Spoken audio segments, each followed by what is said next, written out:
Minnesota is rapidly becoming a Sharia swamp thanks to the liberal politicians who keep allowing Somali Muslims to invade the city at an alarming rate.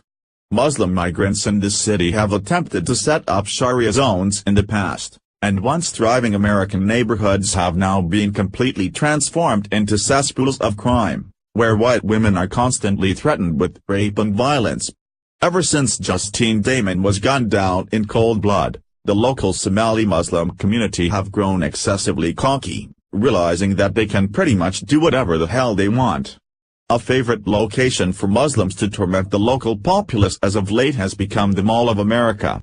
Several weeks ago, Muslim psychopath Muhammad Abdirahman went on a stabbing spree where he tried to knife two shoppers to death inside a Macy's dressing room. Now another horrifying story is coming out of the very same mall, leaving many locals wondering if this is now the new normal in the city that they used to be proud to call home. Inside the Mall of America is a small theme park where people can take a break from shopping and ride the Nickelodeon Universe attraction. Amin Mohammed works as a ride attendant for the attraction, where his job is to ensure that passengers are securely fastened to their seats for safety purposes. Proving yet again that these people have zero intentions of assimilating into Western society, Mohammed seized the opportunity to prey upon females several days ago who wanted to take a ride on the roller coaster by sexually molesting them while they were confined to their seats. Amin Mohammed, according to Creeping Sharia, a ride attendant at the Mall of America, is accused of touching a woman between the legs over the weekend as she was strapping into her seat. 18-year-old Amin Mohammed, of Minneapolis, is charged with fifth-degree criminal sexual conduct, documents filed in Hennepin County show. According to a criminal complaint, the victim told police that she was getting onto a Nickelodeon Universe ride with her son when Mohammed touched her. She said that he reached his hand between her legs, with the palm up and middle finger extended. In the complaint, investigators noted that the buckle on the seat is by the rider's hip, nowhere near the groin area. Police arrested Mohammed and booked him into jail.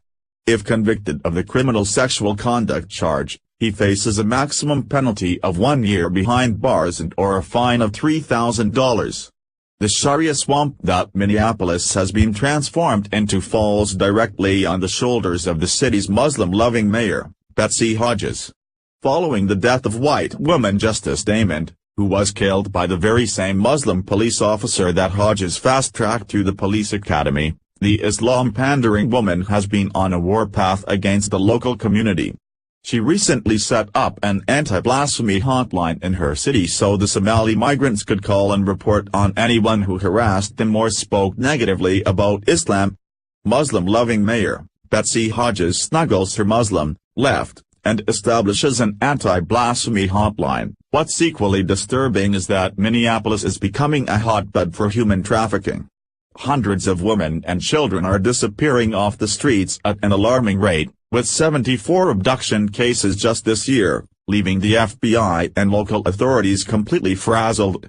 One man's eerie warning about the human trafficking epidemic went insanely viral last month, garnering over 17 million views, after his wife and daughter were nearly abducted at a local Minneapolis Target parking lot.